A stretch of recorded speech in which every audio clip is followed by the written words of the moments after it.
thà là bỏ đi hết đã làm lại từ đầu, thà là bỏ đi hết đã chẳng nợ gì nhau,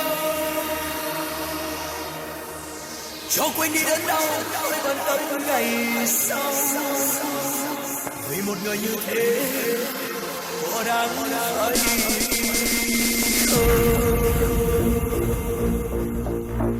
em ơi.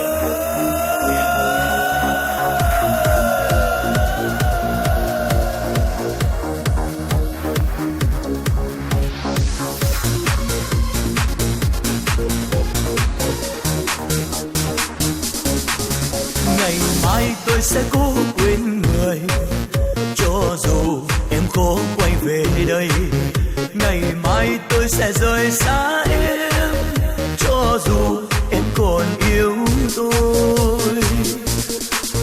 Bạc trắng như vối tình đời, màu đen cho cuộc tình hồng.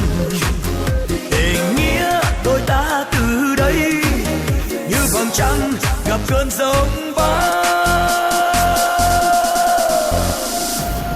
Thà là bỏ đi hết ta làm lại từ đầu, thà là bỏ đi hết ta chẳng nợ gì nhau, cho quên đi đớn đau khỏi bận tâm ngày sau. Vì một người như thế có đáng hay không, chuyện thương tình như thế sao ta lại buồn phiền.